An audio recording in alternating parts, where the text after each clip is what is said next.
মানুষের জীবন আসলে খুবই বিচিত্রময়। আমরা কখন কোন পরিস্থিতির সম্মুখীন হব তা একমাত্র উপরওয়ালা ছাড়া আর কেউই বলতে পারে না। তাই আমাদের সবার উচিত যে কোনো পরিস্থিতিতে নিজেকে মানিয়ে নেওয়া আর সেই পরিস্থিতির মোকাবেলা করা। কারণ আজ আপনার সময়টা ভালো যাচ্ছে বলে আগামীটাও যে ভালো যাবে তার গ্যারান্টি কেই বা দিতে পারে। হ্যালো ভিউয়ার্স, আসসালামু আলাইকুম। কেমন আছেন সবাই? জীবনের গল্প করতে করতে আজ আমি আপনাদের সাথে এখানে শেয়ার করছি কিভাবে সবচেয়ে দ্রুততম ও সহজ উপায়ে মুরগি কাটা যায়। অনেকেই হয়তো বলতে পারেন, মুরগি কাটা এ আবার কঠিন কি? আসলেই কঠিন কিছু না, কিন্তু এক একজন এক এক উপায়ে মুরগি কেটে থাকে।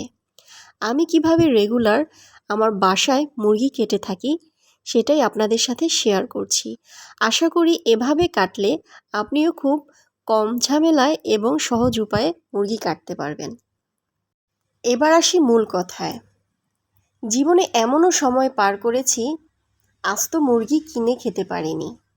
হ্যাঁ, এটাই সত্যি কথা। আমার মতো এমন অনেক মানুষ এই সময়টা বা এমন সিচুয়েশন পার করেছেন। এটা স্বীকার করতে লজ্জার কিছু নেই। আবার অনেকে আছে স্বীকার করতেও চান না।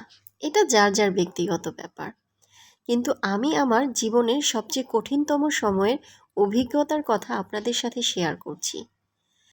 মুরগি তো অনেক দূরের কথা, দুবেলা দুমুঠো পেট পুড়ে খাওয়াটাই যখন জীবনে ছিল সবচেয়ে বড় চ্যালেঞ্জ, সেই কঠিনতম সময়ে নিজের আপনজন বলতে কাউকে পাশে পাইনি।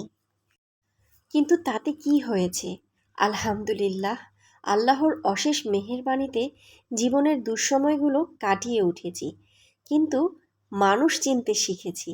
তাই সবার জীবনে মাঝে মাঝে কিছুটা দুঃসময় আসাটাও জরুরি। তা না হলে আপনার সাথে যারা মুখোশধারীরা ঘোরাফেরা করে তাদেরকে আপনি চিনতে পারবেন না।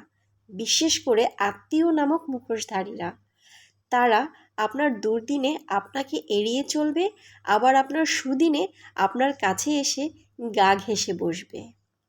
এদের থেকে সবসময় দূরে থাকবেন।